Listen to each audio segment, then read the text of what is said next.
Sherman sedang menjalani operasi sedot lemak. Tiba-tiba, tubuhnya menggelembung. Dokter dan suster lari keluar dengan panik. Dokter yang belum sempat kabur terhimpit oleh tubuh Sherman. Sherman menjadi raksasa dan berkeliaran di jalan. Ia tiba di sebuah apartemen.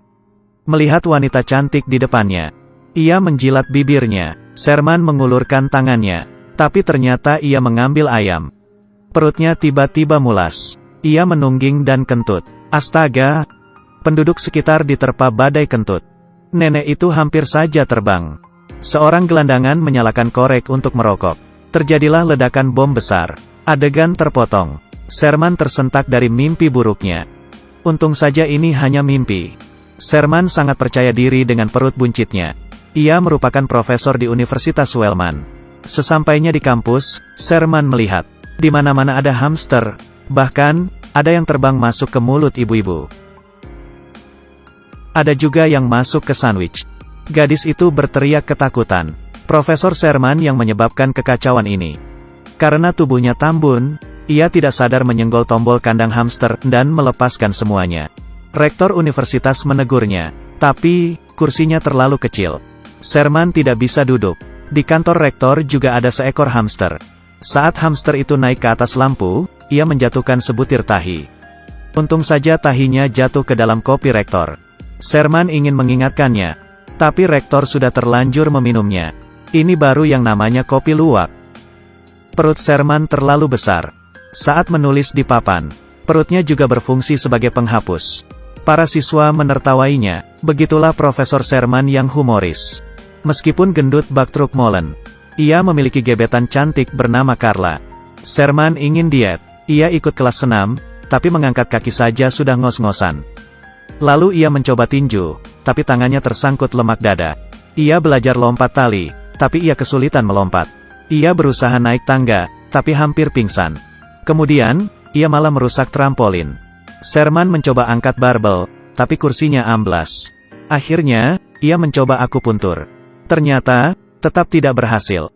Saat pergi kencan dengan Carla, Sherman dijadikan bahan guyonan oleh pelawak di panggung. Sherman sangat malu. Begitu juga dengan Carla. Sesampainya di rumah, Sherman bertekad untuk kurus. Ia mengurung diri di lab, dan mulai membuat obat kurus.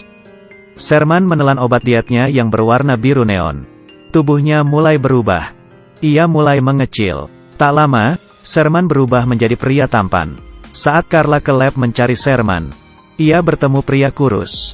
Ia mengaku teman Sherman yang bernama Buddy. Saat mereka berbincang, tangan Buddy tiba-tiba membesar. Hampir saja ia ketahuan. Buddy segera mengusir Carla dari lab.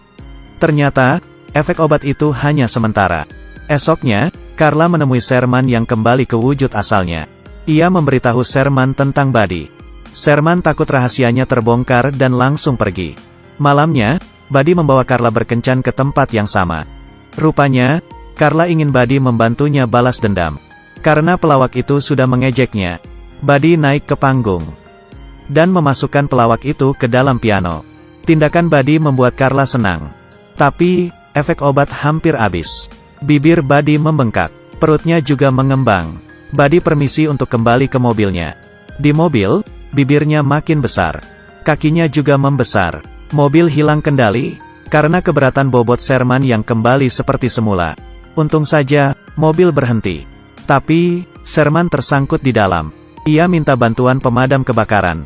Buddy kembali ke lab, untuk mengambil lebih banyak obat. Ia mengunci Jason, asisten labnya. Demi mengejar Carla, Buddy mendekorasi rumahnya menjadi kebun mawar. Carla akhirnya luluh dan menyukai Buddy. Mereka pergi ke hotel untuk berkencan. Dan kebetulan bertemu rektor. Buddy mengaku ia juga profesor, dan merupakan teman Sherman. Buddy berimprovisasi untuk membuat rektor terkesan. Rektor sangat menyukai selera humornya. Buddy terlihat kreatif dan cerdas. Rektor menawarinya pekerjaan menggantikan Sherman. Esoknya, Sherman datang ke kampus. Tapi, rektor berkata, bahwa ia dipecat. Sherman tahu, Bud mulai mengendalikan dirinya, dan ingin menjadi ketua lab. Ia juga ingin merebut Carla. Jadi, Sherman ingin memusnahkan Buddy. Sesampainya di lab, Sherman membuang obat diet. Sementara itu, rektor sedang berada di pesta. Untuk menyambut kedatangan Buddy, Sherman minum sekaleng soda. Tiba-tiba, ia pingsan. Ternyata, Buddy yang licik sudah mengganti sodanya dengan obat. Buddy kembali lagi. Sesampainya di pesta, Buddy mengambil sebotol obat diet dan meminumnya supaya Sherman benar-benar musnah.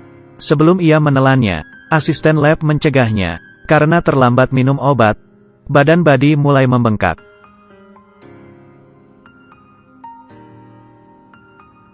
Sherman pun kembali. Buddy dan Sherman bergumul di badan itu. Tapi, akhirnya Sherman menang dan meminta Carla berdansa dengannya. Cerita ini mengajarkan kita, jangan mengorbankan mimpi kita hanya demi penampilan. Hidup tidak ada hubungannya dengan berat badan. Oke, ceritaku sampai di sini. Aku Kaki Minyak, teman Sherman. Kalau suka silakan like dan subscribe. Sampai jumpa.